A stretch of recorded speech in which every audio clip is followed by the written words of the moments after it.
20억. 흔적도 없이 깨끗하게 처리해줘.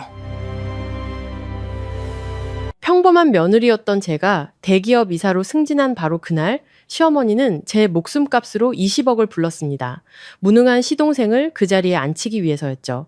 하지만 그날 밤 저를 찾아온 해결사들은 어두운 불빛 아래 제 얼굴을 확인하자마자 사색이 되어 뒷걸음질 쳤습니다. 자신들이 죽이려던 여자가 대한민국 암흑가 전체가 절대 건드리지 않기로 맹세했던 바로 그 전설 속 인물이라는 끔찍한 사실을 깨달았기 때문입니다. 그리고 바로 그 순간 제 손으로 시어머니의 운명을 결정짓게 되리란 것을 직감했습니다. 오늘 이야기가 궁금하시다면 좋아요 먼저 꼭 눌러주세요. 여러분의 따뜻한 응원이 저희 마음 정거장에 큰 힘이 됩니다. 구독과 알림 설정도 잊지 마세요. 어떤 가정은 평범해 보이지만 자리 하나, 권력 하나에 가장 잔인한 민낯을 드러내기도 합니다. 저는 그저 참고 견디면 시집살이도 끝나는 줄 알았습니다. 착하게만 살면 모든 것이 괜찮아질 거라고 믿었습니다. 제가 SJ그룹 신임 이사로 발령받은 그날 시어머니가 며느리인 저를 죽이기 위해 몰래 20억을 꺼내들기 전까지는 말입니다. 오직 시동생에게 그 자리를 주기 위해서. 하지만 누구도 예상치 못했습니다. 그날 밤 저를 찾아온 그들이 희미한 등불 아래 나타난 제 모습을 보고는 공포에 질려 일제히 얼어붙을 줄은 그들은 끔찍한 진실을 마주했기 때문입니다. 돈을 받고 죽이러 온 상대가 이 바닥 전체가 절대 손대지 말자고 맹세했던 바로 그 여자라는 것을, 그리고 그 순간부터 시어머니의 운명은 이미 정해진 것이나 다름없었습니다. 그날 아침 하늘은 유난히 흐렸습니다. 잿빛 구름이 제가 7년간 며느리로 살아온 낡은 빌라 지붕 위로 낮게 내려앉아 있었습니다. 서울의 비좁은 골목에 숨어있는 낡은 집, 벽에는 습기 찬 얼룩이 가득했고 타일 바닥은 곳곳이 깨져 있었습니다. 저는 부엌에 서서 뚝배기에서 보글보글 끓고 있는 김치찌개를 젓고 있었습니다. 매캐한 연기와 익숙한 곰팡내가 뒤섞인 냄새는 더 이상 역겹게 느껴지지 않을 정도였죠. 저는 이 생활에 익숙해졌습니다. 누구보다 먼저 일어나고 가장 마지막에 밥을 먹고 시어머니의 차가운 경멸이 섞인 눈빛을 받는 것에 익숙해졌습니다. 며느리라는 게 하루 종일 컴퓨터나 붙들고 있고 남편이랑 애 챙길 생각은 안 하고 생활비를 벌어오라고 등 떠민 사람이 본인이면서도 시어머니는 늘 그렇게 쏘아붙였습니다. 남편은 식탁에 앉아 조용히 휴대폰만 보고 있었습니다. 단 한 번도 제 편을 들어준 적은 없지만 그렇다고 직접적으로 상처를 준 적도 없었죠. 남편은 마치 강 양쪽에 서서 침묵을 선택해야 편안해지는 사람 같았습니다. 하지만 막내 시동생은 달랐습니다. 그는 저에 대한 시기심을 숨기지 않았습니다. 지가 뭐 대단한 사람이라도 된 줄 아나 봐. 제가 회사에서 팀장으로 승진했다는 소식을 들었을 때 제 면전에 대고 그렇게 툭 던졌습니다. 저는 대꾸하지 않았습니다. 할 말이 없어서가 아니라 이 집에서 제 말은 아무런 무게가 없다라는 것을 잘 알았기 때문입니다. 그날 아침 저는 전날 밤 미리 다려둔 깔끔한 검은색 정장을 입었습니다. 거울에 비친 제 모습은 깡마른 몸에 화장기 없는 얼굴, 그리고 이상하리만치 침착한 눈빛을 하고 있었습니다. 집안의 누구도 제게 어디 가냐고 묻지 않았습니다. 제가 가방을 들고 현관을 나설 때가 되어서야 시어머니가 비꼬는 듯 떠보는 듯한 목소리로 한마디 던졌습니다. 또 회의 가냐? 저는 고개를 끄덕였습니다. 네, 어머니는 비웃었습니다. 회의만 죽어라 한다고 뭐 높은 자리까지 올라가겠니? 저는 고개 숙여 인사하고 밖으로 나섰습니다. 등 뒤로 닫히는 문은 가벼웠지만 차가웠습니다. 그날 SJ그룹 본사 로비는 유난히 붐볐습니다. 태극기가 나란히 걸려 있었고 중앙홀에는 붉은 카펫이 깔려 있었습니다. 제가 안으로 들어서자 반짝이는 대리석 바닥 위로 제 구두굽 소리가 또렷하게 울려 퍼졌습니다. 방금 전 제가 빠져나온 습기찬 부엌과는 완전히 다른 세상이었습니다. 저는 두 번째 줄에 앉아 있었습니다. 심장은 느리지만 강하게 뛰고 있었습니다. 거대한 강당에 제 이름이 울려 퍼졌을 때 저는 그 순간 제 인생이 다른 방향으로 꺾였다는 것을 알았습니다. 오늘부로 이서연 씨를 신임 이사로 임명합니다. 박수 소리가 터져 나왔고 조명이 저를 향했습니다. 저는 자리에서 일어나 고개 숙여 감사 인사를 했습니다. 울지도 떨지도 않았습니다. 그저 마음 한구석이 이상하게 텅 빈 기분이었습니다. 상상했던 것만큼 기쁘지 않았습니다. 대신 막연한 불안감이 밀려왔습니다. 어떤 성공은 모두가 당신에게 바라는 것이 아니란 사실을 너무도 잘 알았기 때문입니다. 그날 밤, 저는 늦게 귀가했습니다. 집은 캄캄했고 거실에서 새어나오는 희미한 불빛만이 전부였습니다. 가방을 내려놓는 순간 안방에서 시어머니의 목소리가 들려왔습니다. 평소와는 전혀 다른 낮고 다급한 목소리였습니다. 얼마요? 수화기 너머에서 거칠고 낮은 남자의 목소리가 들려왔습니다. 20억. 흔적도 없이 깨끗하게 처리하는 조건입니다. 심장이 튑는 것 같았습니다. 저는 얇은 방문 뒤에 못 박힌 듯 서 있었습니다. 다리에 힘이 풀렸습니다. 저는 시어머니의 거친 숨소리 한 글자 한 글자를 똑똑히 들었습니다. 그것만 사라지면 돼. 그럼 우리 민혁이가 그 자리에 올라갈 수 있어. 내가 다 알아서 할 테니. 저는 제 숨소리가 새어나갈까봐 손으로 입을 막았습니다. 그 순간 저는 끔찍한 사실을 깨달았습니다. 제 죽음을 바라는 사람은 사회의 적이 아니라 저를 며느라가라고 부르는 바로 그 사람이었습니다. 저는 한 걸음 뒤로 물러나 벽에 기댔습니다. 눈물이 터져 나왔지만 소리내어 울지는 않았습니다. 그때 제 마음속 깊은 곳에는 두려움뿐만 아니라 저 자신조차 소름 끼치게 하는 생각이 자리 잡고 있었기 때문입니다. 그들이 이 길을 선택했다면 나 역시 더 이상 약한 척할 이유가 없다. 그날 밤 저는 거의 잠들지 못했습니다. 벽에 걸린 시계의 초침 소리가 유난히 크게 들렸고 그 소리에 맞춰 심장이 조여오는 듯 했습니다. 저는 벽을 향해 돌아누워 숨소리조차 내지 않으려 애썼습니다. 머릿속에서는 아까 들었던 시어머니의 말이 똑똑하게 반복되었습니다. 20억. 흔적도 없이 깨끗하게. 우리 부부의 작은 방은 칠흑같이 어두웠습니다. 남편은 어느새 잠들어 고른 숨을 내쉬고 있었습니다. 그 무심함이 잔인하게 느껴졌습니다. 저는 남편을 바라보았습니다. 이름 붙일 수 없는 서러움이 밀려왔습니다. 제가 믿고 선택한 이 남자는 자신의 어머니가 아내를 죽일 계획을 세우고 있다는 것을 알까? 아니면 알면서도 모르는 척 하는 걸까? 저는 감히 물어볼 수 없었습니다. 그 대답이 두려웠기 때문입니다. 다음 날 아침, 저는 평소보다 일찍 일어났습니다. 아직 어슴푸레한 새벽, 집 앞의 좁은 골목은 무서울 정도로 고요했습니다. 저는 밖으로 나와 차가운 새벽 공기를 깊이 들이마셨습니다. 긴장으로 가득했던 밤을 보낸 후 조금 정신이 드는 듯 했습니다. 문을 잠그고 돌아서는 순간 무언가 잘못됐다는 것을 직감했습니다. 낯선 오토바이 한 대가 집에서 몇 미터 떨어진 곳에 서 있었습니다. 오토바이 위에는 두 남자가 타고 있었습니다. 모자를 푹 눌러쓴 채 휴대폰을 보는 척 했지만 그들의 시선은 계속해서 저를 향해 있었습니다. 제가 고개를 돌려 똑바로 쳐다보자 한 명은 황급히 고개를 돌렸고 다른 한 명은 신발끈을 고쳐 매는 척 몸을 숙였습니다. 심장이 거세게 뛰었습니다. 진정해. 그냥 지나가는 사람일 수도 있어. 스스로에게 말했지만 가방을 쥔 손은 하얗게 질려 있었습니다. 저는 차에 시동을 걸고 천천히 골목을 빠져나갔습니다. 백미러를 통해 보니 그 오토바이도 저를 따라 움직이기 시작했습니다. 바짝 붙지는 않았지만 제가 알아챌 수 있을 만큼의 거리를 유지했습니다. 회사로 가는 내내 등 뒤에서 누군가 저를 쳐다보는 듯한 느낌을 받았습니다. 그 오토바이는 나타났다 사라지기를 반복했습니다. 사거리에서 멈춰서기도 하고 복잡한 도로에서는 바로 제 뒤에 나타나기도 했습니다. 덥지 않은 아침이었지만 등에서는 식은땀이 흘렀습니다. 제가 회사 주차장으로 들어서자 그 오토바이는 더 이상 따라오지 않았습니다. 저는 차를 세우고 몇 초간 가만히 앉아 있었습니다. 심장이 북처럼 울렸습니다. 설마 하룻밤 사이에 저는 핸들을 꽉 쥐었습니다. 그 순간 등골이 서늘해지는 사실을 깨달았습니다. 시어머니는 그냥 해본 말이 아니었습니다. 아주 신속하게 움직이고 있었습니다. 이사로서의 첫 출근 날, 저는 태어난 척 하려고 애썼습니다. 새로 받은 사무실은 넓고 밝았고 커다란 유리창 너머로 분주한 도시의 모습이 보였습니다. 직원들이 들어와 정중하게 인사를 건네고 보고를 했습니다. 하지만 저는 알고 있었습니다. 이 투명한 유리벽 너머에서 조용한 폭풍이 만들어지고 있다는 것을. 점심 무렵 낯선 번호로 전화가 걸려왔습니다. 밤길 조심하는 게 좋을 겁니다. 감정 없는 차가운 남자의 목소리였습니다. 제가 대답하기도 전에 전화는 끊겼습니다. 저는 의자에 멍하니 앉아 있었습니다. 손이 떨려 휴대폰을 제대로 츤 수조차 없었습니다.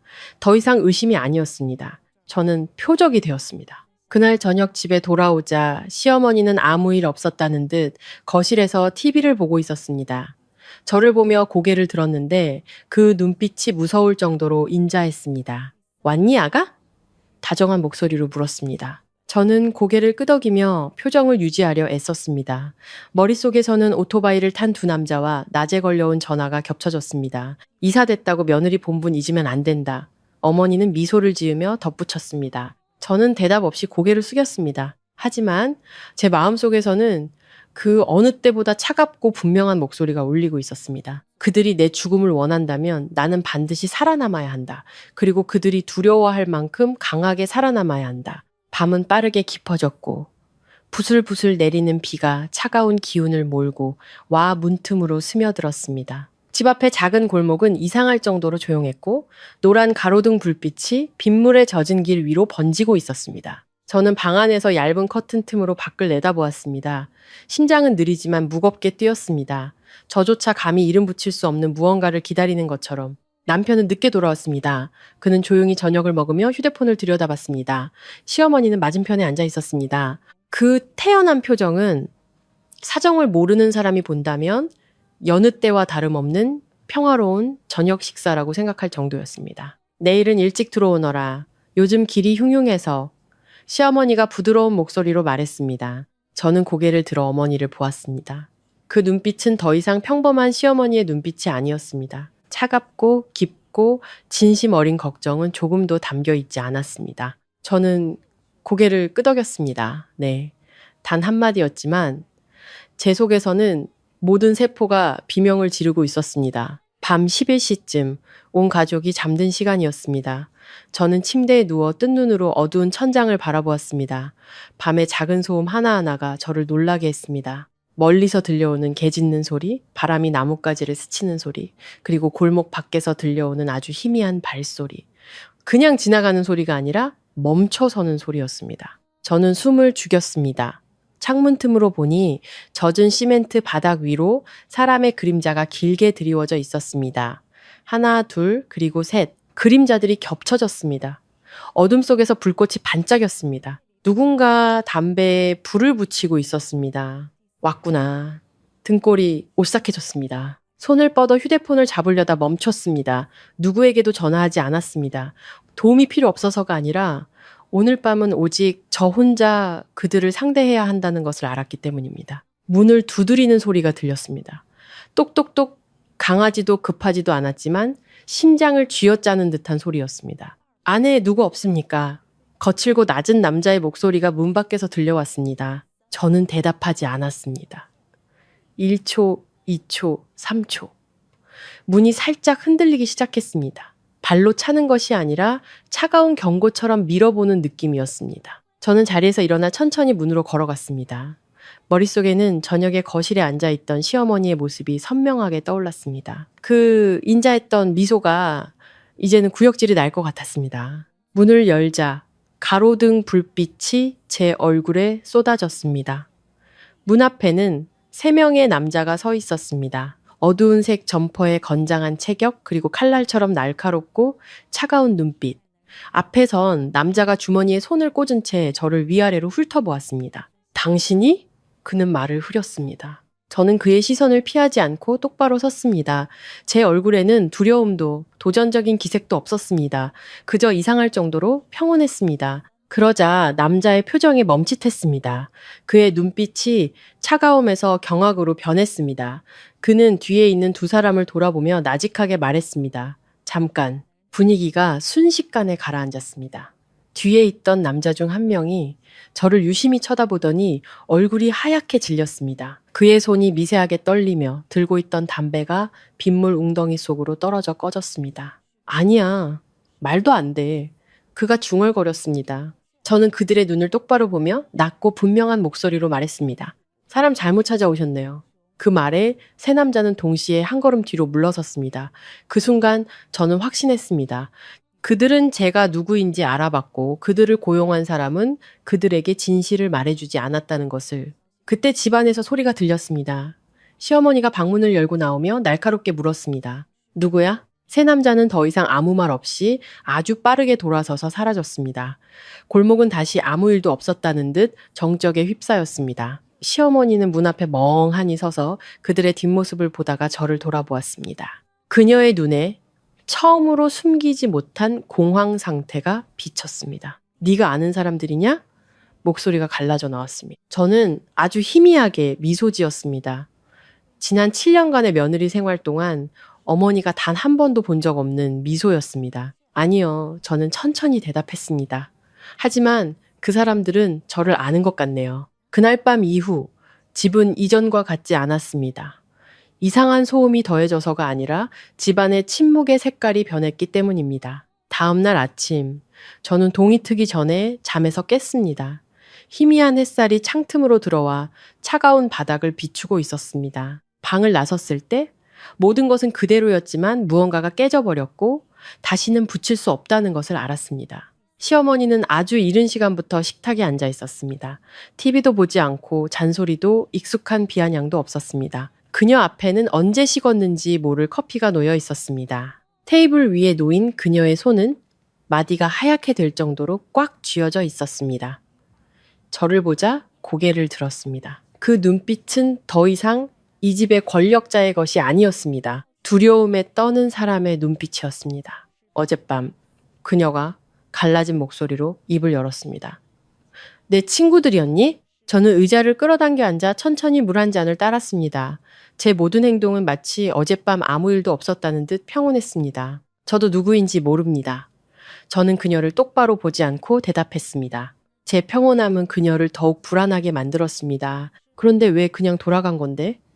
보통 사람이라면 그럴 리가 없잖아.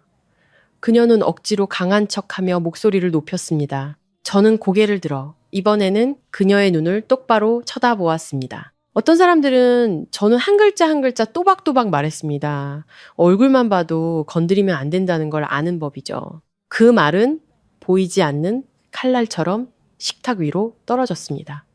그녀는 입을 다물었습니다. 같은 시각, 이 집에서 멀지 않은 다른 곳, 어젯밤에 새 남자는 김이 서린 작은 카페에 앉아 있었습니다. 처음 몇 분간은 아무 말도 없었고 컵에 부딪히는 숟가락 소리만이 긴장감을 더했습니다. 그 여자는 그냥 평범한 며느리라고 했어. 마침내 리더격인 남자가 거친 목소리로 말했습니다. 갓 승진한 이사고 뒷배도 없다고. 다른 한 명이 마른 웃음을 터뜨리며 떨리는 손으로 담배를 들었습니다. 그런 며느리가 세상에 어디 있어. 그런 눈빛은 난 생사의 경계를 넘어본 사람들한테서나 봤다고. 나머지 한 명은 고개를 숙인 채 목소리를 낮췄습니다. 형님, 기억 안 나세요? 3년 전에 남쪽 항구에서 수십 명의 깡패들 앞에서 눈 하나 깜빡 안 하던 그 검은 옷 입은 여자. 더 이상 아무도 말을 잇지 않았지만 모두가 같은 사람을 떠올리고 있었습니다. 그 할망구가 우리한테 숨겼어. 리더가 확신에 차 말했습니다. 아주 큰 걸 숨긴 거야. 그날 오후 저는 일찍 퇴근했습니다. 시어머니는 마당에 서서 멀리서부터 저를 지켜보았습니다. 그 눈빛은 탐색적이었습니다. 7년 만에 처음으로 그녀는 저를 완전히 낯선 사람처럼 쳐다보고 있었습니다. 너 예전에는 어디서 일했니? 그녀가 태연한 척 물었습니다. 저는 신발을 벗어 섬돌 옆에 가지런히 놓았습니다. 이전 회사 말씀이세요? 아니, 결혼하기 전. 그녀는 어색하게 말을 고쳤습니다. 저는 잠시, 아주 잠시 멈칫했습니다. 하지만 그 짧은 순간은 그녀가 건드리지 말아야 할 것을 건드렸다는 사실을 깨닫기에 충분했습니다. 결혼 전에는요, 저는 옅은 미소를 지으며 대답했습니다. 어머니께서 알고 싶어 하지 않으실 그런 인생을 살았어요. 마당에 가벼운 바람이 불어 마른 잎들이 발밑에서 바스락거렸습니다. 시어머니는 마른 침을 삼켰고 그녀의 손이 희미하게 떨렸습니다. 밤이 되자 저는 방에 홀로 앉아 낡은 서랍을 열었습니다. 서랍 깊숙한 곳에는 먼지 쌓인 작은 상자가 있었습니다. 상자를 열자 안에는 액정이 긁힌 낡은 휴대폰과 얇은 금속 카드가 들어있었습니다. 저는 그 카드를 집어들었습니다. 차가운 금속이 노란 등불 빛을 반사했습니다. 다시는 이것을 사용하지 않겠다고 스스로에게 맹세했었습니다. 하지만 이제는 알 것 같았습니다. 어떤 과거는 도망칠수록 더 끈질기게 쫓아온다는 것을 저는 카드를 책상 위에 내려놓았습니다. 바깥 다른 방에서는 시어머니가 잠 못 이루고 뒤척이고 있었습니다. 그녀는 자신이 가장 두려워해야 할 것이 내가 그녀가 누구를 고용했는지 안다는 사실이 아니라 자신이 누구를 죽이려 했는지 전혀 모른다는 사실이라는 것을 알지 못했습니다. 그날 밤 저는 불을 켜지 않았습니다. 어둠 속에서 침대 머리에 등을 기댄 채 앉아 있었습니다. 낡은 나무 상자를 무릎 위에 올려두자 축축한 나무 냄새와 차가운 금속 냄새가 심장을 찌르듯 익숙하게 다가왔습니다. 결혼만 하면, 평범한 여자처럼 살기만 하면 그 과거가 저절로 사라질 것이라고 생각했습니다.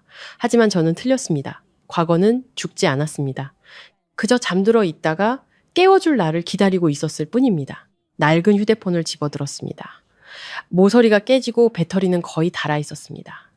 전원 버튼을 눌렀습니다. 몇 초 후 다시는 보지 않으리라 맹세했던 익숙한 로고가 화면에 나타났습니다. 부재중 전화가 3통 와 있었습니다. 모두 같은 번호였습니다. 저는 눈을 감았습니다. 그들도 이제 알거나 적어도 의심하기 시작한 것입니다. 다음 날 아침, 집안의 식사는 숨막힐 정도로 무거운 분위기 속에서 진행되었습니다. 남편은 서둘러 밥을 먹고 아무 말 없이 일찍 출근했습니다. 그는 제 눈을 피했고 어머니의 눈도 피했습니다. 시어머니는 제 맞은편에 앉아 잠시도 제 얼굴에서 눈을 떼지 않았습니다. 너 요즘 그녀가 낮고 느린 목소리로 입을 열었습니다. 많이 변했다. 저는 옅게 미소 지었습니다. 뭐가 변했는데요, 어머님? 그녀는 젓가락을 식탁에 세게 내려놓았습니다. 넌 이제 날 무서워하지 않아. 그 말에 공기가 얼어붙는 듯 했습니다. 저는 처음으로 시선을 피하지 않고 그녀를 똑바로 바라보았습니다. 전 한 번도 어머님을 무서워한 적 없어요.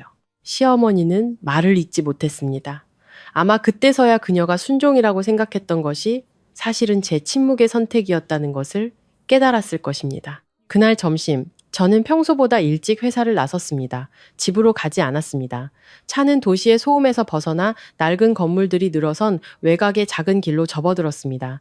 저는 글씨가 거의 다 벗겨진 낡은 간판의 작은 카센터 앞에 차를 세웠습니다. 안으로 들어서자 기름 묻은 걸레로 손을 닦던 한 남자가 고개를 들어 저를 보았습니다. 그의 시선은 제 얼굴에 아주 오랫동안 머물렀고 이내 어두워졌습니다. 오랜만이군. 그가 낮은 목소리로 말했습니다. 저는 고개를 끄덕였습니다. 다시는 돌아오고 싶지 않았는데 돌아오게 됐네요. 그래. 그는 아무 감정 없이 대답했습니다. 저는 침묵했습니다. 이 남자는 이 도시에서 유일하게 제 과거를 아는 사람이었습니다. 제가 며느리가 되기 전, 이사가 되기 전에 어떻게 살았는지 아는 사람이었죠. 누가 널 건드렸나? 그가 단도직입적으로 물었습니다. 저는 고개를 끄덕였습니다. 가족이요. 그는 희미하게 웃었습니다. 조금도 즐거워 보이지 않는 미소였습니다. 그럼 그자들은 살기 싫어진 모양이군. 저녁에 집에 돌아오자 시어머니는 거실에 앉아 있었습니다. 그녀는 휴대폰을 쥔 채 얼굴이 새하얗게 질려 있었습니다. 저를 보자마자 벌떡 일어났습니다. 너 정말 그 사람들하고 아는 사이인 거지? 그녀가 떨리는 목소리로 물었습니다. 저는 가방을 내려놓고 그녀를 똑바로 보았습니다. 전 그들을 모릅니다. 그런데 왜? 그녀는 말을 잇지 못했습니다. 저는 가까이 다가가 딱 2사람만 들릴 정도의 목소리로 말했습니다. 하지만 그들은 저를 알죠. 그녀는 한 걸음 뒤로 물러나다 의자에 부딪혔습니다. 그녀의 눈에는 더 이상 계산도 계략도 없었습니다. 오직 순수한 공포만이 남아 있었습니다. 그날 밤 저는 문자 메시지 한 통을 받았습니다. 더 이상 일이 커지는 걸 원치 않는다면 이쯤에서 이 게임을 끝내는 게 좋을 거다. 저는 한참 동안 화면을 들여다보다가 딱 한 줄을 답장했습니다. 이 게임 내가 시작한 게 아닌데. 휴대폰을 내려놓고 창밖을 내다보았습니다. 도시는 화려하게 불을 밝힌 채 평온했습니다. 마치 평범해 보이는 한 가정에 폭풍이 몰아치고 있다는 사실을 모르는 것처럼. 그리고 이번에는 피하지 않을 겁니다. 그날 아침 저는 아주 다른 기분으로 잠에서 깼습니다. 더 이상 초조하지도 두렵지도 않았습니다. 마치 제 안에 어떤 문이 완전히 닫힌 듯 차가운 냉정함만이 남았습니다. 방을 나서자 집은 여느 때처럼 조용했습니다. 시어머니는 식탁에 앉아 있었지만 평소와는 완전히 달랐습니다. 더 이상 눈 속에 혼란을 감출 여유가 없어 보였습니다. 물컵을 든 손이 미세하게 떨렸고 목소리가 갈라지지 않게 애쓰는 기색이 역력했습니다. 일찍 출근하는구나.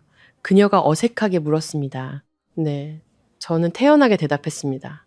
요즘 일이 많아서요. 저는 그녀가 등 뒤에서 저를 지켜보고 있다는 것을 알았습니다.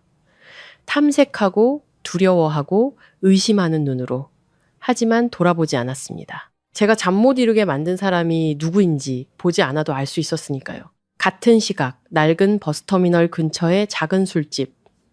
제 집 앞에 섰던 세 남자가 마주 앉아 있었습니다.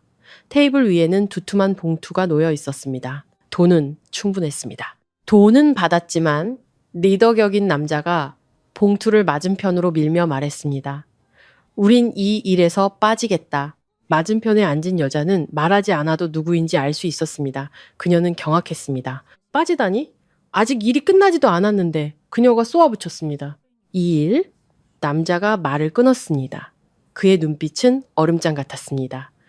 애초에 받지 말았어야 했어. 그는 자리에서 일어나 그녀에게 바싹 다가섰습니다. 우리가 그냥 돈만 돌려주고 가는 걸 다행으로 아시오. 목숨을 받으러 오지 않은 걸. 봉투는 그녀 쪽으로 다시 밀려났고 아무도 더 이상 손대지 않았습니다. 점심 무렵 저는 짧은 전화를 받았습니다. 그쪽에서 전부 손 뗐다. 익숙한 남자의 목소리가 들려왔습니다. 그리고 말을 남겼다고. 무슨 말인데요? 제가 물었습니다. 고용한 사람이 계속 이 짓을 하면 두 번째 경고는 없을 거라고. 저는 더 말없이 전화를 끊었습니다. 기쁘지도 통쾌하지도 않았습니다.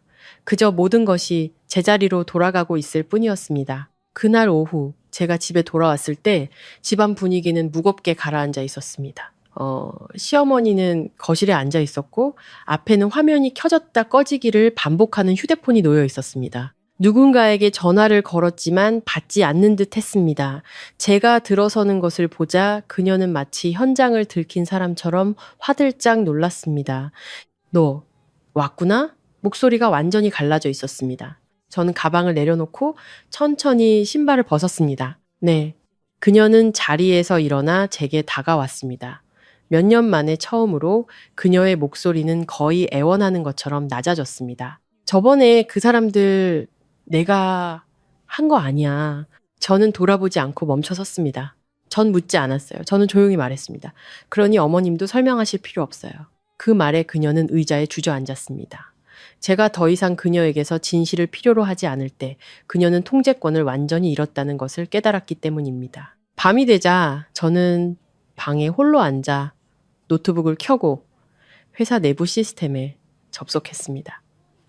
화면에는 여러 파일들이 나타났습니다. 직접적으로 우리 가족과 관련된 것은 아니었지만 시어머니가 모든 믿음을 걸었던 사람과 관련된 것이었습니다. 바로 시동생.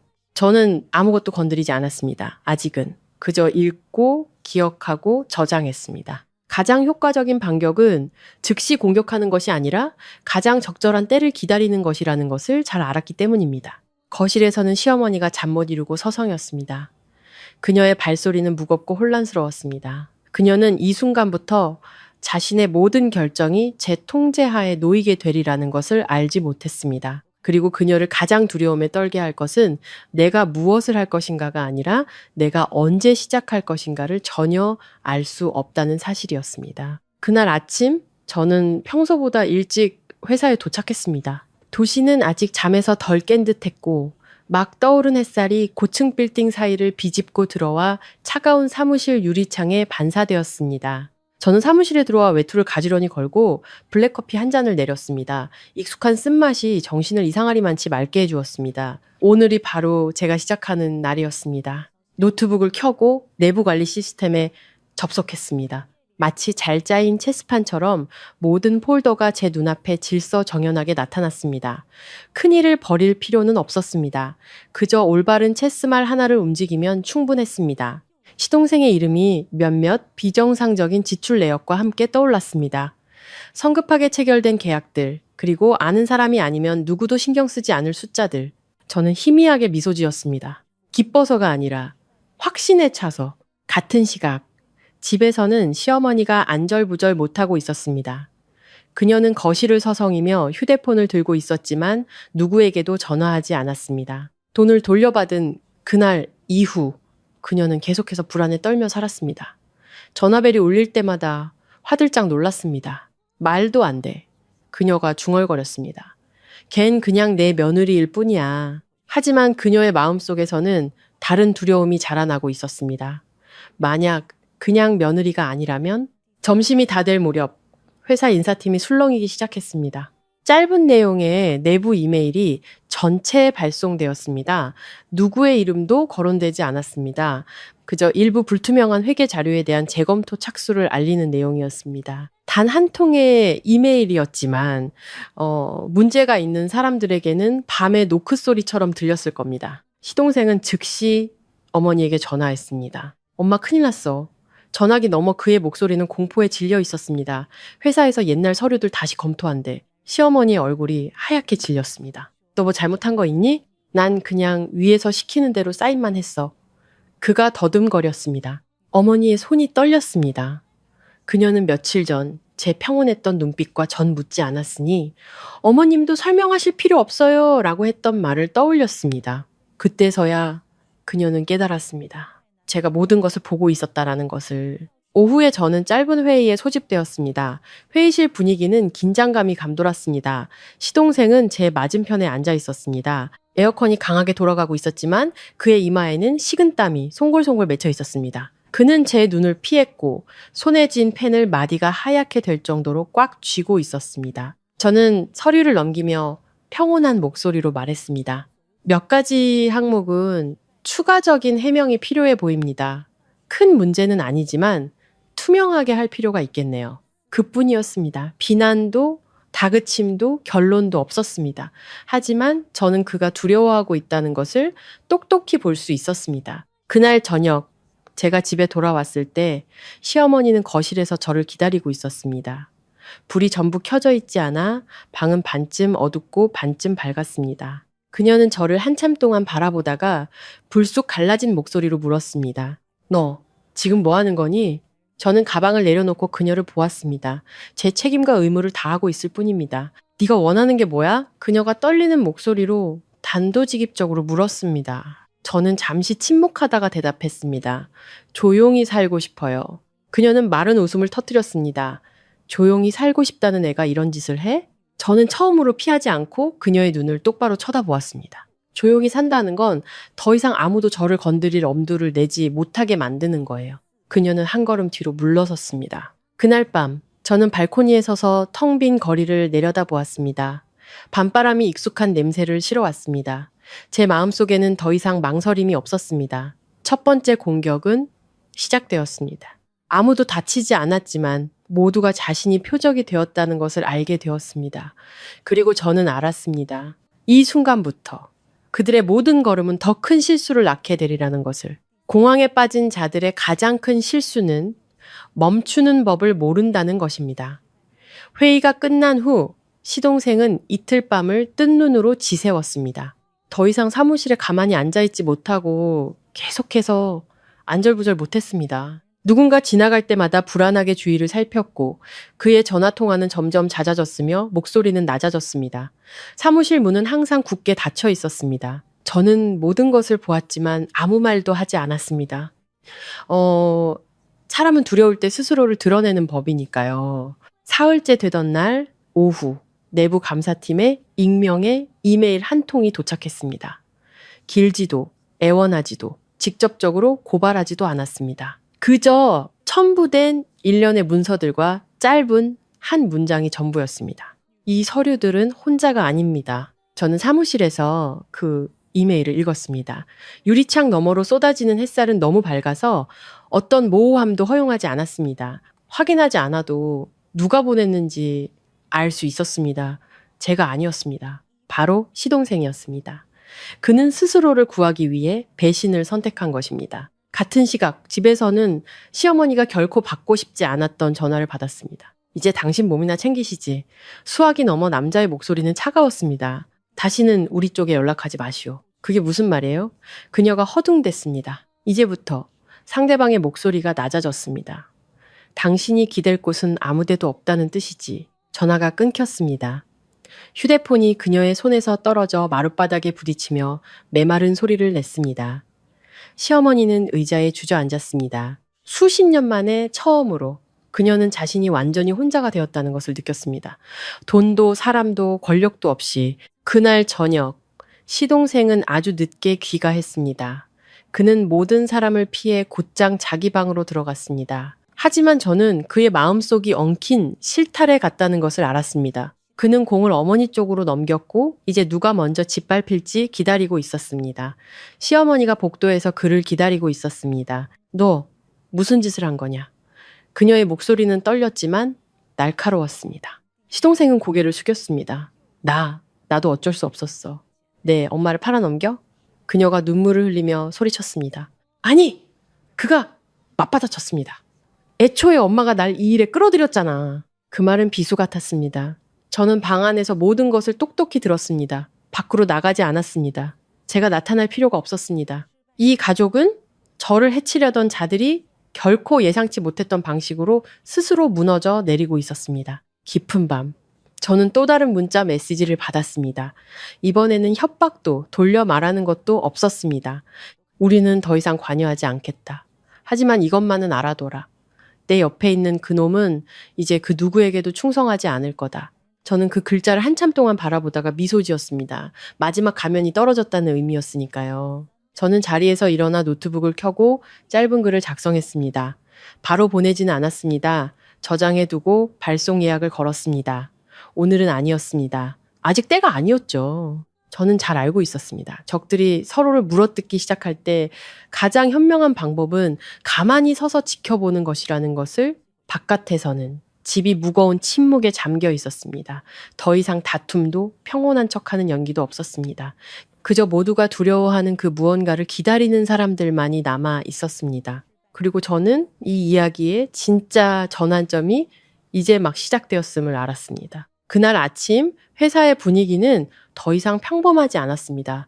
로비에 들어서는 순간부터 달라진 공기를 느낄 수 있었습니다. 직원들은 목소리를 낮춰 이야기했고 서로를 경계하는 눈빛으로 쳐다보았습니다.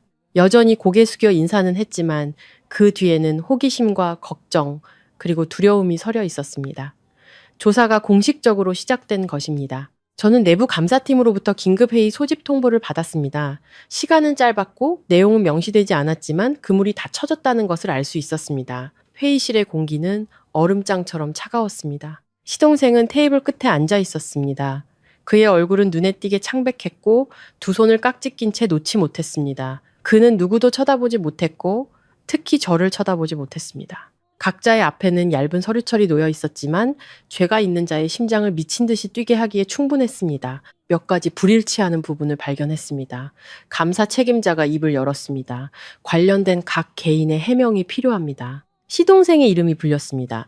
단 3글자였지만 회의실 전체를 숨죽이게 만들기에 충분했습니다. 그는 자리에서 일어나 갈라진 목소리로 답변하기 시작했습니다. 빙빙 돌리는 말, 확신 없는 설명, 그리고 사람들의 시선이 향하는 방향이 바뀌기 시작했습니다.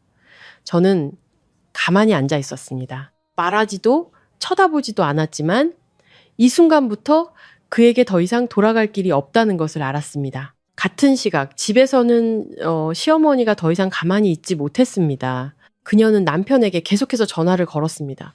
남편이 집에 도착하자마자 그녀는 그를 방으로 끌고 들어가 문을 쾅 닫았습니다. 엄마가 얘기하는데 그녀가 다급하게 속삭였습니다. 지금 상황이 아주 위험해. 위험하다니요? 남편이 미간을 찌푸렸습니다. 네, 마누라. 그녀는 말을 잇지 못했습니다. 네가 생각하는 것처럼 간단한 애가 아니야. 남편은 멈칫했습니다. 그게 무슨 말씀이세요? 시어머니는 그의 팔을 꽉 쥐었습니다. 그 애가 지금 네 동생을 죽음으로 몰아넣고 있어. 그 말은 불씨가 되었습니다. 저녁에 제가 집에 돌아왔을 때 남편은 거실에 앉아 저를 기다리고 있었습니다. 불은 환하게 켜져 있었고 더 이상 피하거나 침묵하지 않았습니다. 저를 보는 그의 눈은 의심과 긴장으로 가득했습니다. 나한테 할 말 없어? 그가 단도직입적으로 물었습니다. 저는 가방을 내려놓고 천천히 외투를 벗었습니다. 무슨 이야기를 듣고 싶은데요? 회사 이야기, 내 동생 이야기, 그가 무거운 목소리로 말했습니다. 저는 그의 맞은편에 앉았습니다. 어머니를 믿어요? 아니면 저를 믿어요? 그는 침묵했습니다. 그 침묵이 바로 대답이었습니다. 저는 희미하게 고개를 끄덕였습니다. 그렇다면 마음의 준비를 하는 게 좋을 거예요. 무슨 준비? 그가 쏘아붙였습니다. 저는 그의 눈을 똑바로 쳐다보았습니다. 처음으로 피하지 않고. 진실을 마주할 준비요. 그날 밤 저는 노트북을 열었습니다. 이전에 저장해둔 파일이 화면에 나타났습니다. 많지도 시끄럽지도 않았지만 지금 벌어지는 모든 일을 꿰뚫기에 충분한 내용이었습니다. 저는 이메일을 한 통 보냈습니다. 경영진도 감사팀도 아니었습니다. 바로 남편에게 단 한 줄이었습니다. 당신은 당신 가족을 사랑하겠지만 그 가족 중 누군가는 나를 죽이려고 했어요. 전송 버튼을 눌렀습니다. 옆방에서 남편이 이메일을 열었습니다. 그는 읽고 또 읽었습니다. 그의 얼굴이 하얗게 질렸고 손이 떨렸습니다. 거실에서는 시어머니가 아들 방에 굳게 닫힌 문을 보며 멍하니 서 있었습니다. 그녀를 지켜주던 마지막 방패가 무너졌다는 사실을 그녀는 알지 못했습니다. 그리고 저는 어둠 속에 서서 창밖을 내다보았습니다. 원망도 통쾌함도 없었습니다. 오직 단 하나의 생각이 머릿속에서 분명하게 울리고 있었습니다. 때가 왔다. 그날 밤 그 집에서는 아무도 잠들지 못했습니다. 남편은 방 안에 앉아 있었습니다.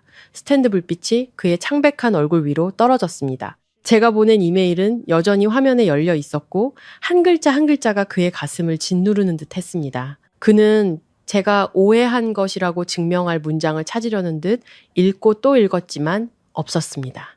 오직 진실만이 있었습니다. 차갑고 벌거벗은 진실. 그는 자리에서 일어나 방문을 열었습니다. 거실은 여전히 불이 켜져 있었습니다. 어머니가 그곳에 앉아 있었습니다. 두 손을 깍지 낀 채 이 집에서 늘 명령만 하던 여장부의 모습은 온데간데 없이 몸을 움츠리고 있었습니다. 아들이 나오는 것을 보자 그녀는 즉시 일어섰습니다. 읽었니? 그녀가 떨리는 목소리로 물었습니다. 뭘요? 그가 물었지만 스스로도 피하고 있다는 것을 알고 있었습니다. 어머니는 마른 침을 삼켰습니다. 그 애가 보낸 이메일, 분위기는 무겁게 가라앉았습니다. 사실이에요? 남편이 목소리를 낮춰 단도직입적으로 물었습니다. 거기에 쓰인 게 전부 사실이냐고요? 시어머니는 한 걸음 뒤로 물러섰습니다. 입을 열었다가 다시 닫았습니다. 저를 하찮게 여기던 그 여인은 그 순간 애처로울 정도로 약해 보였습니다. 네가 몰라서 그래. 그녀가 울음을 터뜨렸습니다. 엄마는 다 너희를 위해서, 이 가정을 위해서 그런 거야. 제 아내를 죽여서요? 그가 한 글자 한 글자 힘주어 말했습니다. 그 질문은 바닥에 폭탄처럼 떨어졌습니다. 그녀는 의자에 주저앉았습니다. 엄마가 화가 나서. 걔가 이사로 올라가면은 네 동생 기회가 없어지니까 그냥 겁만 주려고 한 거야. 뭘로 겁을 줘요? 그가 이상할 정도로 차가운 목소리로 물었습니다. 어머니는 한참 동안 침묵했습니다. 그리고 아주 작게 말했습니다. 20억.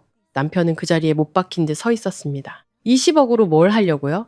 그는 이미 답을 알면서도 물었습니다. 그것만 사라지면. 모든 게 괜찮아질 거라고 했어. 그녀가 흐느끼며 말했습니다. 그는 마치 따귀를 맞은 사람처럼 한 걸음 뒤로 물러섰습니다. 사라져요? 그가 되물었습니다. 어머니는 그걸 괜찮다고 하시는 겁니까? 바로 그때 제가 방에서 나왔습니다. 울지도 화내지도 떨지도 않았습니다. 아주 오래전부터 이 순간을 준비해온 사람처럼 두 사람은 저를 돌아보았습니다. 다 들었어요. 제가 평온한 목소리로 말했습니다. 남편이 저를 돌아보았습니다. 그의 눈빛은 산산조각 나 있었습니다. 나는 몰랐어. 맹세해. 정말 몰랐어. 저는 고개를 끄덕였습니다. 믿어요. 그 말이 그를 더욱 고통스럽게 했습니다. 저는 시어머니를 보았습니다. 7년 만에 처음으로 저는 그녀를 올바른 호칭으로 불렀습니다. 어머님, 그녀가 붉게 충혈된 눈으로 고개를 들었습니다. 20억. 제가 천천히 말했습니다. 그 돈으로 사람 목숨은 살 수 없어요. 그녀의 몸이 떨렸습니다.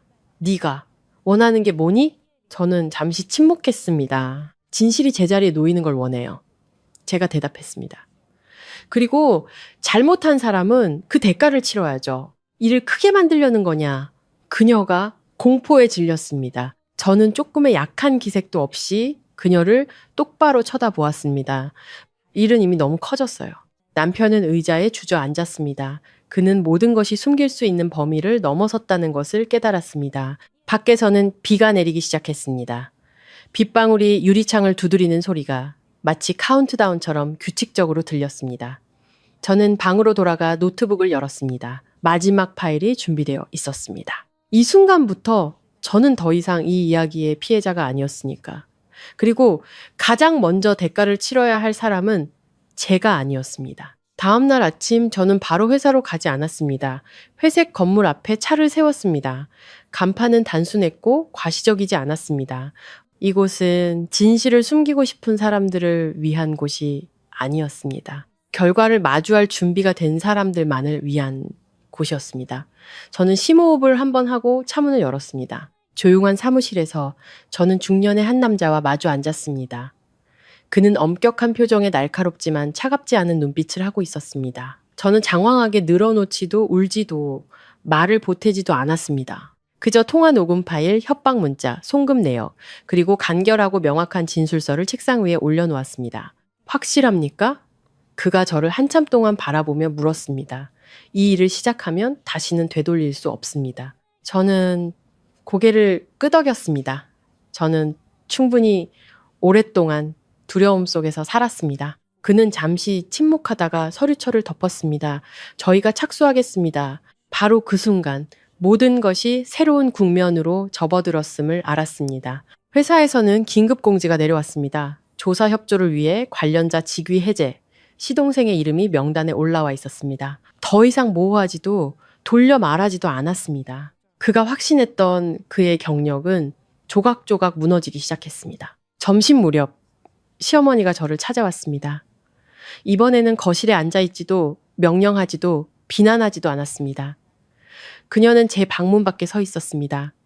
몸을 웅크린 채 애처로울 정도로 떨리는 목소리로 이렇게까지 하는 건 너무 심하지 않니? 그녀가 거의 애원하듯 물었습니다. 저는 그녀를 한참 동안 바라보았습니다. 그 순간 저는 더 이상 적을 보고 있지 않았습니다. 그저 탐욕 때문에 모든 것을 걸었다가 모든 것을 잃은 한 여인을 보고 있었습니다. 저도 생각했었습니다. 제가 천천히 말했습니다. 조금만 더 참으면 모든 게 괜찮아질 거라고. 저는 말을 멈추고 그녀를 똑바로 쳐다보았습니다. 하지만 어머니는 저를 죽이기로 선택하셨어요. 그녀는 의자에 주저앉아 더 이상 아무 말도 하지 못했습니다. 복도에서 모든 것을 듣고 있던 남편이 방으로 들어왔습니다. 그는 저와 어머니 사이에 섰습니다. 피곤한 얼굴이었지만 눈빛은 달라져 있었습니다. 더 이상 피하지도 맹목적이지도 않았습니다. 미안해. 그가 제게 갈라진 목소리로 말했습니다. 널 지켜주지 못해서. 저는 고개를 끄덕였습니다. 당신이 나를 선택하길 바라지 않아요. 그는 멈칫했습니다. 그저 다시는 틀린 선택을 하지 말아요. 그 말에 그는 오랫동안 고개를 숙였습니다. 그날 오후 시어머니는 소환장을 받았습니다. 얇은 종이 한 장이었지만 어떤 꾸짖음보다 무거웠습니다. 그녀는 떨리는 손으로 그것을 받아들고 입술을 달싹였지만 아무 말도 하지 못했습니다. 저는 계단에 서서 그 광경을 지켜보았습니다. 마음은 이상할 정도로 평온했습니다. 통쾌함도 복수심도 없었습니다. 그저 마침내 제대로 숨쉬며 살 수 있게 되었다는 느낌뿐이었습니다. 밤이 되자 저는 발코니에 홀로 섰습니다. 가벼운 바람이 불었고 도시는 여전히 밝고 시끄럽고 집집마다 벌어지는 작은 비극에는 무심했습니다. 저는 난간에 기댄 채 조용히 눈을 감았습니다. 제 인생은 다른 길로 접어들었습니다. 더 이상 두려움도 인내도 없는 길로. 그리고 저는 잘 알고 있었습니다. 이것이 끝이 아니라는 것을. 저를 사라지게 만들려던 자들은 이제부터 정의와 마주하는 법을 배워야 할 테니까요. 그날 아침 비가 아주 약하게 내리고 있었습니다. 쏟아지는 소나기가 아니라 뼛속까지 시리게 만드는 끈질긴 가랑비였습니다. 저는 관계의 기관 건물로 들어섰습니다. 마음은 이상할 정도로 평온했습니다. 초조하지도 두려워하지도 않았습니다. 그저 기나긴 길의 끝에 다다랐다는 분명한 느낌뿐이었습니다. 사무실 안은 밝은 형광등 불빛으로 가득했고 모든 것이 감정이 끼어들 틈 없이 깔끔하게 정돈되어 있었습니다. 제 맞은편에 앉은 담당관이 서류철을 열고 신중하게 정리된 증거들을 한 장 한 장 넘겼습니다. 다시 한번 확인이 필요합니다. 그가 차분한 목소리로 말했습니다. 당신을 청부한 사람이 당신의 시어머니가 맞습니까? 저는 고개를 끄덕였습니다. 맞습니다. 그리고 목적은 당신을 제거하고 그가 말을 이었습니다. 제 남동생을 이사 자리에 앉히기 위해서였습니다. 저는 망설임 없이 대답했습니다. 방은 몇 초간 조용했습니다. 의심해서가 아니라 모든 것이 너무나 명확했기 때문입니다. 같은 시각, 다른 방에서는 시동생이 회사의 내부 조사팀과 마주 앉아 있었습니다. 평소의 거만함은 온데간데 없었습니다. 셔츠는 구겨져 있었고 잠을 못 자 눈 밑은 째텄습니다. 그는 갈라진 목소리로 질문에 답하며 연신 이마의 땀을 닦아냈습니다. 어머니가 형수를 협박하기 위해 사람을 고용한 사실을 알고 있었습니까? 한 사람이 단도직입적으로 물었습니다. 그는 멈칫했습니다. 아니요, 처음에는 몰랐습니다. 그가 서둘러 말했습니다. 하지만 나중에는 그냥 침묵했습니다. 살인 음모가 있다는 것을 알면서도 침묵했다고요? 그 질문에 그는 대답하지 못했습니다. 그의 시선은 바닥으로 떨어졌습니다. 그 침묵이 바로 자백이었습니다. 점심 무렵 저는 집 근처 작은 카페에서 남편을 만났습니다. 그는 눈에 띄게 수척해져 있었습니다. 식어버린 커피 잔을 두 손으로 감싼 채 그의 눈빛은 피곤하고 공허했습니다. 그는 한참 동안 저를 바라보다가 입을 열었습니다. 어머니, 아주 오랫동안 못 보게 될지도 몰라. 그가 거친 목소리로 말했습니다. 저는 고개를 끄덕였습니다. 알고 있어요. 후에? 그가 물었습니다. 저는 잠시 생각하다가 대답했습니다. 만약 내가 침묵했다면 아주 오랫동안 못 보게 될 사람은 나였을지도 몰라요. 그는 눈을 감았습니다. 그 순간 그는 이것이 더 이상 가정 내의 옳고 그름의 문제가 아니라 삶과 죽음의 경계에 관한 이야기라는 것을 깨달았습니다. 그날 오후 시어머니가 조사를 받았습니다. 그녀는 떨리는 몸으로 방에 들어섰습니다. 단 며칠 사이에 머리가 새하얗게 변해 있었습니다. 돈과 인맥이 모든 것을 해결해 줄 것이라 믿었던 여인은 이제 기댈 곳이 아무데도 없었습니다. 20억 원으로 사람을 고용한 사실을 인정하십니까? 그녀는 침묵했습니다. 그 행위가 어떤 범죄를 구성할 수 있는지 알고 계십니까? 그녀의 손은 의자 가장자리를 꽉 쥐었고 손톱이 파고들었습니다. 계속 침묵하신다면 담당관의 목소리가 낮아졌습니다.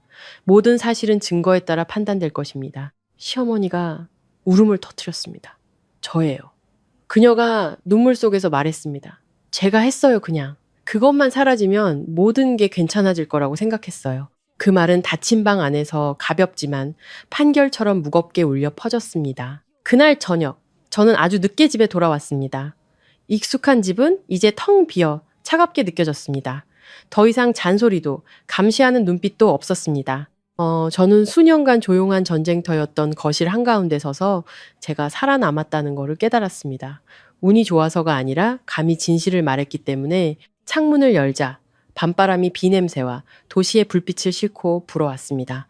마음속에는 더 이상 원망이 없었습니다. 그저 뿌린 것은 거둘 때가 되었다는 분명한 느낌만이 남아 있었습니다. 그날 조사 이후 모든 것은 제가 생각했던 것보다 빠르게 진행되었습니다. 더 이상 익명의 전화도 애둘러 말하는 협박도 없었습니다. 대신 차갑고 감정 없는 공식적인 통보들이 이어졌습니다. 조사는 마지막 단계에 접어들었고 그 순간부터 저 역시 더 이상 제 과거를 숨길 수 없다라는 것을 알았습니다. 아침에 저는 두 번째 조사를 위해 다시 불려갔습니다. 방은 그대로였고 형광등 불빛 아래 서류철들이 가지런히 놓여 있었습니다. 하지만 이번에 제 맞은편에는 조사관뿐만 아니라 아주 오랫동안 만나지 못했던 한 남자가 앉아 있었습니다. 그는 등이 꼿꼿했고 머리카락은 희끗희끗했습니다. 눈빛은 날카롭지만 침착했습니다. 저를 보자 그는 희미하게 고개를 끄덕였습니다. 오랜만이군. 그가 말했습니다. 저는 입술을 깨물었습니다. 네. 조사관이 그를 쳐다본 후 다시 저를 향해 말했습니다. 당신과 관련된 추가 정보를 입수했습니다. 결혼하기 전에. 저는 이 순간이 올 줄 알았습니다. 특수사건에 협력한 적이 있습니까? 그가 물었습니다. 저는 잠시 침묵하다가 고개를 끄덕였습니다. 방 안의 공기가 완전히 바뀌었습니다. 머리가 희끗한 남자가 다른 서류철을 테이블 위에 올려놓았습니다. 표지에는 제가 아주 오래전에 버린 옛 이름이 적혀 있었습니다. 당신은 평범한 직장인이 아니었더군. 그가 천천히 말했습니다. 위험한 조직들을 와해시키는데 직접 관여했던 사람이었어. 조사관이 미간을 살짝 찌푸렸습니다. 어째서 이분의 신상 정보가 봉인되어 있었습니까? 다른 남자가 대답했습니다. 만약 신원이 노출되면 본인뿐만 아니라 주변 사람들까지 위험해지기 때문이었소. 저는 고개를 숙였습니다. 마침내 진실이 밝혀진 것입니다. 그날 오후 남편이 조사를 받기 위해 불려갔습니다.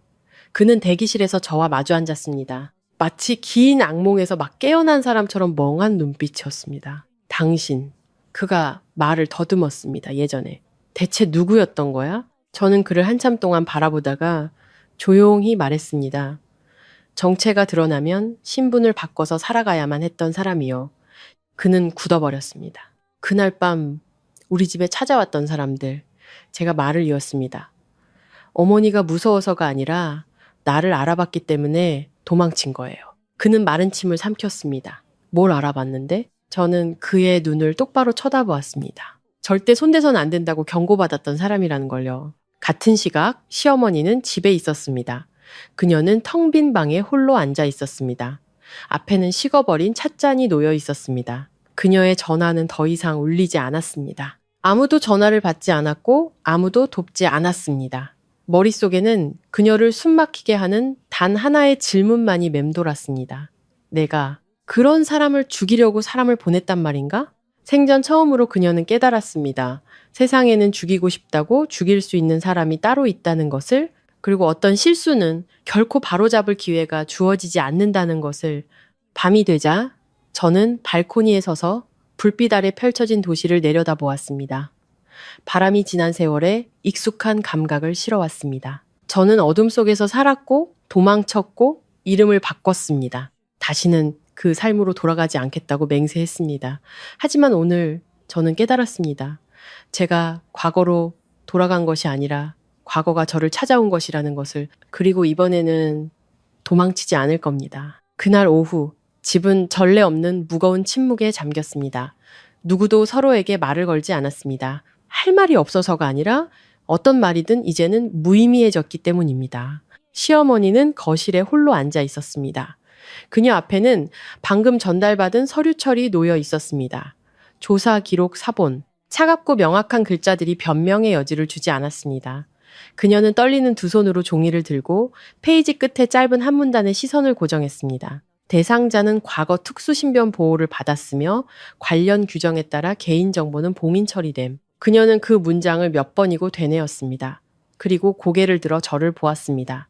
그 눈빛에는 더 이상 증오도 계산도 없었습니다. 금기를 건드린 자의 원초적인 공포만이 남아 있었습니다. 너 대체 정체가 뭐니? 그녀가 쉰 목소리로 물었습니다. 저는 그녀와 마주 섰습니다. 더 이상 피하지도 숨기지도 않았습니다. 저는 예전에 특수부서에서 일했습니다. 제가 천천히 말했습니다. 만약 실패하면 두 번 다시 살아 돌아올 기회가 없는 그런 사건들이었죠. 시어머니의 얼굴이 하얗게 질렸습니다. 그날 밤 집에 찾아왔던 사람들, 제가 말을 이었습니다. 저를 보자마자 자기들이 사람을 잘못 찾아왔다는 걸 바로 알았을 겁니다. 그녀는 믿고 싶지 않다는 듯 고개를 저었습니다. 하지만 넌 지금 그냥 이 집 며느리잖아. 저는 아주 희미하게 미소 지었습니다. 그건 제가 그런 삶을 선택했기 때문이에요. 남편은 계단에 서서 모든 것을 듣고 있었습니다. 그는 내려와 혼란과 고통이 뒤섞인 눈으로 저를 보았습니다. 그럼 지난 몇 년간 당신이 그 모든 걸 참았던 이유는 뭐야? 저는 그를 보았습니다. 과거를 들먹이며 다른 사람을 위협하며 살 수는 없으니까요. 제가 대답했습니다. 그리고 가족은 전쟁터가 되어서는 안 된다라고 생각했으니까. 그는 고개를 숙였습니다. 처음으로 그는 제 침묵이 결코 약해서가 아니었다라는 것을 깨달았습니다. 시어머니가 웃음을 터뜨렸습니다. 짧고 건조하고 절망에 가득 찬 웃음이었습니다. 그런데 그녀는 말을 잇지 못했습니다. 나는 20억을 주고 널 죽이려고 했구나. 그녀는 얼굴을 감싸 쥐고 흐느꼈습니다. 그 울음 속에는 더 이상 증오가 없었습니다. 맹목적인 탐욕 때문에 평생을 걸고 패배한 자의 완전한 붕괴만이 있었습니다. 몰랐어. 그녀가 눈물 속에서 말했습니다. 네가 그런 사람인 줄 알았다면 죽어도 그런 짓은 못했을 거야. 저는 그녀를 한참 동안 바라보다가 낮지만 단호한 목소리로 말했습니다. 제가 누구여서가 아닙니다. 그 누구도 다른 사람의 목숨을 빼앗을 권리는 없으니까요. 그 말에 그녀는 울음을 그쳤습니다. 그날 밤 저는 거울 앞에 홀로 섰습니다. 거울 속 여자는 여전히 저였습니다. 익숙한 얼굴, 평범한 모습, 화려하지도 과시적인 권력도 없었습니다. 하지만 오직 저만이 알고 있었습니다. 한때 매일같이 생사의 경계를 넘나들며 살았다는 것을 저는 그 세계를 떠났습니다. 다른 삶을 선택했고 바로 그 선택이 저를 죽음 직전까지 몰고 갔습니다. 저는 불을 끄고 발코니로 나갔습니다. 밤바람이 시원하게 불어왔습니다. 저는 잘 알고 있었습니다. 이 순간부터 이 집의 그 누구도 더 이상 저를 무시하지 못할 것이라는 것을. 하지만 이야기는 아직 끝나지 않았습니다. 진짜 대가는 아직 저 앞에서 기다리고 있었으니까요. 그날 아침, 집은 전례 없는 무거운 분위기 속에서 깨어났습니다. 아무도 서로를 깨우지 않았고 안부를 묻지도 않았습니다. 오직 시어머니의 아주 희미한 발소리만이 차가운 타일 바닥 위로 울렸습니다. 하룻밤 사이에 수십 년은 늙어버린 듯 느리고 지친 발걸음이었습니다. 그녀는 드물게 수수한 옷차림을 하고 있었습니다. 화장도 장신구도 없었습니다. 낡은 핸드백을 마치 마지막 남은 동아줄인 양 꽉 쥐고 있었습니다. 그녀가 현관을 나설 때 저는 아무 말 없이 지켜보았습니다. 우리 사이에는 이제 원한도 다툼도 없었습니다. 그저 돌이킬 수 없는 진실만이 앞에서 기다리고 있을 뿐이었습니다. 남편은 문가에 서 있었습니다.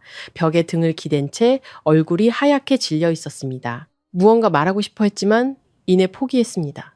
그는 잘 알고 있었습니다. 어떤 순간에는 말이 아무런 가치가 없다는 것을 그날 조사실은 무서울 정도로 차가웠습니다. 회의실은 크지 않았지만 흰 형광등 불빛 아래 모든 것이 벌거벗겨진 듯 했습니다. 영화에서처럼 고함이나 윽박 지르는 소리는 없었습니다. 오직 담당관의 담담한 목소리만이 울려 퍼졌습니다. 한마디 한마디가 듣는 사람의 귀에 망치처럼 박혔습니다. 액수, 시점, 목적.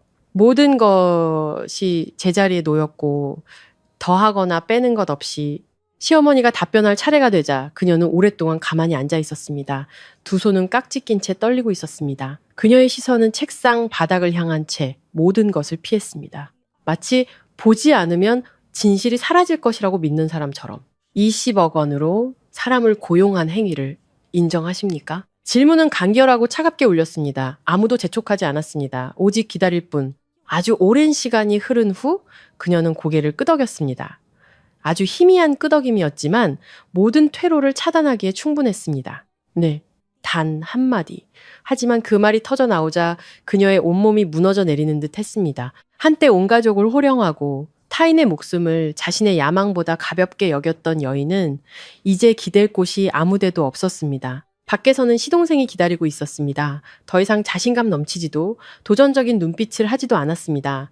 손에 쥔 휴대폰이 계속해서 진동했지만 그는 감히 받지 못했습니다. 그 전화들 뒤에는 더 이상 기회가 아니라 종말이 기다리고 있다는 것을 알았기 때문입니다. 방문이 열리자 그의 시선은 공포에 질려 어머니를 향했습니다. 하지만 시어머니는 그를 보지 않았습니다. 아마 그 순간 그녀는 깨달았을 겁니다. 자신이 가장 지키려 했던 존재가 바로 자신을 이 나락으로 밀어넣은 원인이었다라는 것을. 오후에 저는 마지막 확인을 위해 불려 들어갔습니다. 저 자신조차 이상하게 느껴질 정도로 평온한 모습으로 방에 들어섰습니다. 떨리지도 두렵지도 더 이상 궁지에 몰린 느낌도 없었습니다. 저는 이 이야기에서 제가 어디에 서 있는지 알고 있었습니다. 신고를 결심했을 때 담당관이 제게 물었습니다. 망설인 적은 없습니까? 저는 잠시 생각했습니다. 있었습니다. 제가 대답했습니다. 가족이었으니까요. 그렇다면 무엇이 당신을 침묵하지 않게 만들었습니까? 저는 고개를 들었습니다.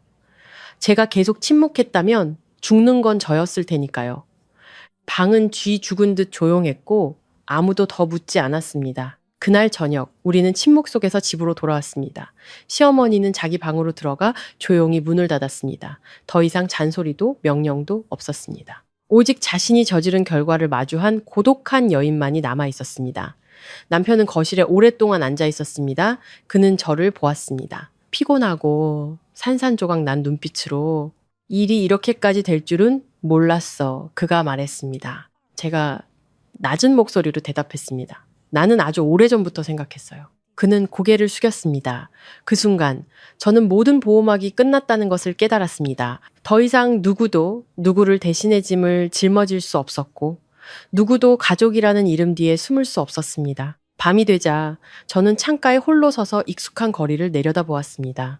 차들은 여전히 달리고 사람들은 웃고 떠들었습니다. 바깥 세상은 누군가 타인의 탐욕 때문에 죽을 뻔했다는 사실과는 무관하게 흘러가고 있었습니다.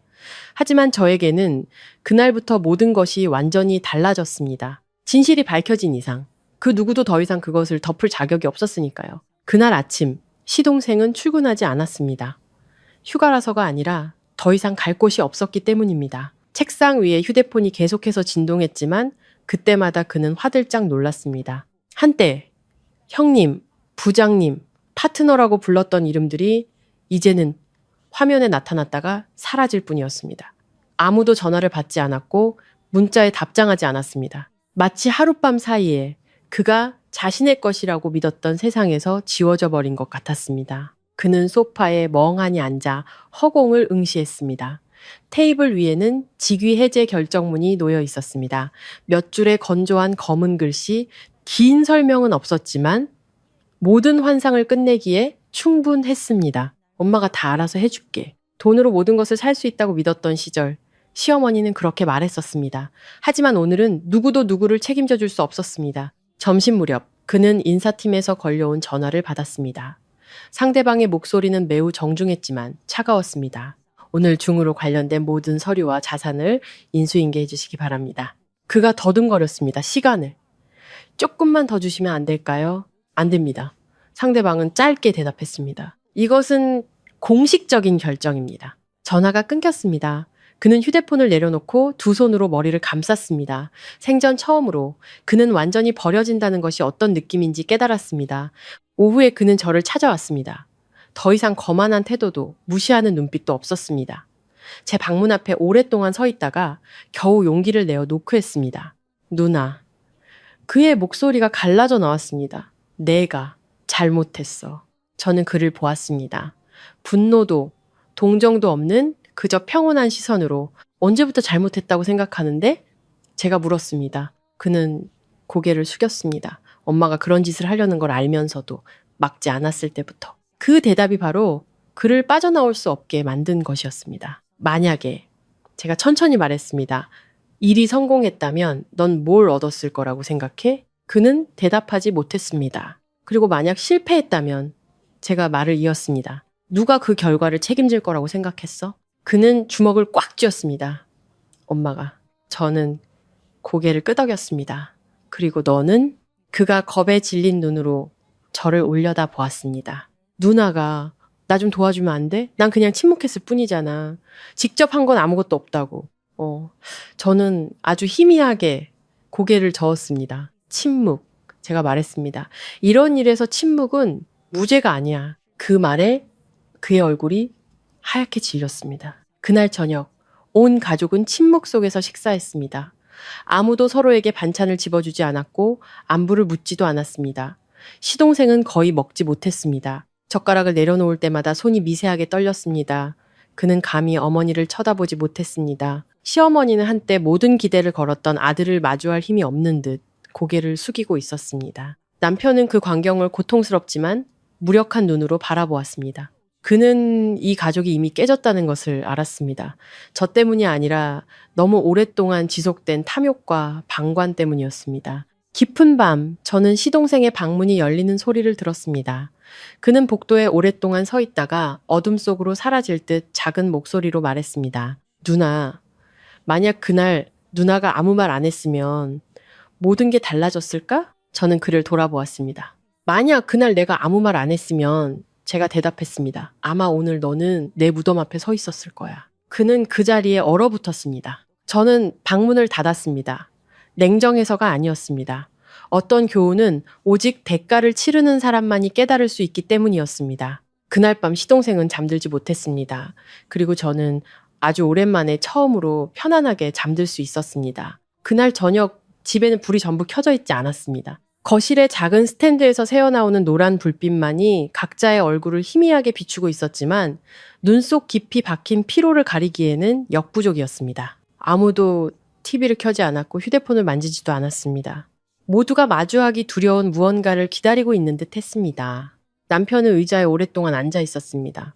어머니도 저도 보지 않았습니다. 그는 한때 온 가족이 둘러앉아 밥을 먹고 웃고 다투고 그리고 애써 잊어버렸던 그 마룻바닥을 내려다보고 있었습니다. 이제는 그 기억조차 무겁게 느껴졌습니다. 아버님. 마침내 그가 갈라진 목소리로 입을 열었습니다. 이건 확실히 해야겠어요. 시어머니가 겁에 질린 눈으로 고개를 들었습니다. 뭘 또 물어보려고 그러니? 이미 다 이렇게 됐는데 그녀가 서둘러 말했습니다. 어머니가 제 아내를 죽이려고 사람을 고용한 게 사실입니까? 질문은 방 안에 무겁게 떨어졌습니다. 저는 주먹을 꽉 쥐었습니다. 두려워서가 아니라 이 순간이 모든 것을 결정하리라는 것을 알았기 때문입니다. 시어머니는 침묵했습니다. 숨막히는 침묵이 이어졌습니다. 마침내 그녀는 아주 희미하게 고개를 끄덕였습니다. 그래. 남편은 눈을 감았습니다. 소리치지도 책상을 내리치지도 않았습니다. 오직 아주 깊은 한숨만이 그의 내면 세계가 무너져 내렸음을 알렸습니다. 왜요? 그가 떨리는 목소리로 간신히 평정을 유지하며 물었습니다. 그녀는 말을 잇지 못했습니다, 걔가. 내 동생 앞길을 막는다고 생각했어. 남편이 웃었습니다. 온기라고는 찾아볼 수 없는 짧고 서글픈 웃음이었습니다. 그럼 어머니는 그가 천천히 말했습니다. 걔가 제 아내라는 생각은 한 번도 안 해보셨어요? 그 질문에 그녀는 대답할 수 없었습니다. 그는 저를 돌아보았습니다. 그의 눈에는 더 이상 의심이 없었습니다. 오직 고통과 후회만이 가득했습니다. 당신, 그가 아주 작게 말했습니다. 만약 그날 당신이 그렇게 강하지 않았다면 지금 살아있을까? 저는 그를 보며 고개를 저었습니다. 단 한마디의 말도 없었지만 그를 떨게 하기에 충분했습니다. 남편은 자리에서 일어나 어머니 앞으로 다가가 무릎을 꿇었습니다. 어머니가 저를 키워주셨습니다. 그가 말했습니다. 그 은혜는 잊지 않겠습니다. 시어머니가 울음을 터뜨렸습니다. 미안하다, 아들아. 미안해. 그는 고개를 들었습니다. 눈은 붉게 충혈되었지만 단호했습니다. 하지만 어머니께서 제 아내를 죽이기로 선택한 순간 어머니는 저를 잃으신 겁니다. 그 말은 마지막 비수 같았습니다. 시어머니는 가슴을 부여잡고 통곡했습니다. 배신당해서가 아니라 자신이 모든 것을 잃었다는 것을 깨달았기 때문입니다. 그는 일어나 저를 돌아보았습니다. 당신에게 용서를 구하지 않을게. 그가 말했습니다. 용서할 수 없는 일이라는 걸 아니까. 저는 고개를 끄덕였습니다. 하지만 나는 진실의 편에 설 거야. 그가 말을 이었습니다. 잘못한 사람이 내 어머니일지라도 저는 그를 오랫동안 바라보았습니다. 그 순간 저는 이것이 그의 인생에서 가장 고통스러운 선택이라는 것을 깨달았습니다. 그날 밤 시어머니는 일찍 방문을 닫았습니다.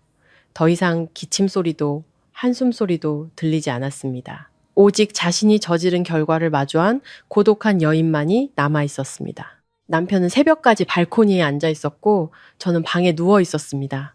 몇 년 만에 처음으로 제 집에서 경계심을 느끼지 않고 누워 있었습니다. 하지만 저는 잘 알고 있었습니다. 남편이 편을 선택한 순간 저 역시 저만의 길을 선택해야 한다는 것을. 그날 아침 햇살이 아주 부드럽게 내리쬐었습니다. 여름의 뜨거운 햇살이 아니라 조용히 처마 밑으로 스며드는 얇고 부드러운 햇살이었습니다. 저는 일찍 일어나 창가에 오랫동안 서 있었습니다. 제가 며느리로 살았던 지난 세월 동안 보아온 작은 골목을 내려다 보았습니다. 골목은 그대로였고 지나다니는 사람들도 그대로였습니다. 하지만 저는 더 이상 예전의 제가 아니라는 것을 알았습니다. 저는 인내 속에서, 침묵 속에서, 그리고 가족이라 불리는 사람들로부터 오는 보이지 않는 공포 속에서 충분히 오래 살았습니다. 오늘 저는 선택을 해야 했습니다. 제가 짐을 싸고 있을 때 남편이 잠에서 깼습니다. 짐은 많지 않았습니다. 옷 몇 벌, 책 몇 권, 그리고 필요한 서류들이 전부였습니다. 그는 문가에 서서 아무 말 없이 저를 오랫동안 바라보았습니다. 그의 눈빛은 피곤했지만 더 이상 피하지 않았습니다. 정말 가는 거야? 그가 거친 목소리로 물었습니다. 저는 고개를 끄덕였습니다. 나를 죽이려 했던 곳에 더 이상 머물 순 없어요. 그는 오랫동안 고개를 숙였습니다. 원망하지 않아. 그가 말했습니다. 그저 더 일찍 깨닫지 못한 걸 후회할 뿐이야. 저는 그를 보았습니다. 어떤 것들은 제가 대답했습니다. 대가를 치르고 나서야 깨닫게 되죠. 그는 고개를 끄덕였습니다. 우리는 서로를 안지도 붙잡지도 않았습니다. 이것이 사랑이 식어서 헤어지는 것이 아니라 살아남기 위해 떠나는 것임을 둘 다 알고 있었기 때문입니다. 시어머니는 배웅하러 나오지 않았습니다. 그녀는 굳게 닫힌 방문 안에 있었습니다. 저는 그녀가 밖에 모든 소리를 듣고 있고 제가 떠나는 것을 알고 있다는 것을 알았지만 그녀는 나오지 않았습니다. 아마도 그것이 그녀에게 남은 마지막 자존심의 침묵이었을 겁니다. 떠나기 전 저는 거실 테이블 위에 봉투 하나를 올려놓았습니다. 돈이 아니라 종이 한 장이었습니다. 그 위에는 단 한 문장만이 적혀 있었습니다. 원망은 하지 않겠습니다. 하지만 머물 수도 없습니다. 저는 그녀가 읽기를 바라지 않았습니다. 그저 알기만 하면 되었습니다. 밖으로 나서자 등 뒤로 문이 아주 조용히 닫혔습니다. 쾅 닫히는 소리도 눈물도 없었습니다. 오직 가슴 속으로 서서히 퍼져나가는 가벼운 해방감만이 있었습니다. 아주 오랫동안 그 이름조차 잊고 지냈던 감각, 자유. 몇 달 후 저는 다른 곳으로 이사했습니다. 아무도 제 과거를 몰랐고 알 필요도 없었습니다. 저는 일하고 살고 다른 사람의 눈치를 보지 않고 밥을 먹었습니다. 문 밖의 발소리에 밤중에 놀라 깨지 않는 잠을 잤습니다. 어떤 저녁에는 모든 것이 떠올랐지만 더 이상 아프지 않았습니다. 그저 제가 죽음의 문턱에 서 있었고 살기를 선택했다는 것을 상기시켜주는 기억일 뿐이었습니다. 시동생은 맨바닥에서부터 다시 시작해야 한다는 소식을 들었습니다. 더 이상 특권도 깔린 레드카펫도 없었습니다. 시어머니는 남은 날들을 고요함 속에서 보냈습니다. 감옥에 가지 않아도 되는 형벌도 있었습니다. 고독과 후회라는 형벌. 어느 날 오후 전 남편에게서 문자가 왔습니다. 이제야 모든 걸 이해했어. 나는 다르게 살게. 저는 읽고 바로 삭제했습니다. 미워서가 아니라 각자의 인생은 스스로 책임져야 하니까요. 저는 새 아파트 발코니에 서서 불이 켜지는 도시를 내려다보았습니다. 불빛이 아주 아름다웠습니다. 저는 미소 지었습니다. 마침내 한 가지를 깨달았습니다. 어떤 가족을 떠나는 것은 도망치는 것이 아니라 살아남기 위한 유일한 방법이라는 것을. 그리고 저는 옳은 선택을 했습니다. 인생의 비극은 때로 낯선 사람이 아닌 우리가 가족이라 불렀던 바로 그 사람들에게서 시작됩니다. 이 이야기는 우리에게 한 가지 분명한 사실을 일깨워줍니다. 침묵이 항상 미덕은 아니며 인내가 언제나 고결한 것은 아니라는 것을 악이 너무 오랫동안 용납될 때, 탐욕이 양심을 가릴 때 혈연조차 가장 차가운 칼날이 될 수 있습니다. 하지만 이 이야기는 또한 가장 약해 보였던 한 여성이 자신의 생명과 존엄을 지키기 위해 일어서야 할 때 그 누구보다 강해질 수 있다는 것을 보여줍니다. 떠나는 모든 이가 패배자는 아닙니다. 어떤 떠남은 살아남기 위해, 내 안의 마지막 인간성을 지키기 위해 반드시 필요한 것입니다. 그리고 결국 인과응보는 누구도 피해갈 수 없습니다. 뿌린 대로 거두고 언젠가는 그 대가를 치르게 마련입니다. 오늘 이야기가 여러분의 마음에 깊은 울림을 주었다면 좋아요를 눌러 저희 채널에 힘을 실어주세요. 이 이야기에 대한 여러분의 생각을 댓글로 자유롭게 남겨주시기 바랍니다. 여러분의 모든 시선은 소중한 삶의 한 조각입니다. 그리고 이처럼 평범하지만 깊이 있는 삶의 가치를 담은 가족 이야기를 더 듣고 싶으시다면 마음정거장 채널을 구독해주세요. 삶에 잔잔한 교훈을 주는 새로운 이야기들을 놓치지 않으실 겁니다. 마지막까지 경청해주셔서 진심으로 감사합니다. 여러분의 삶에 늘 평안이 깃들기를, 사랑해야 할 때와 떠나야 할 때를 아는 지혜와 용기가 함께하기를 바랍니다.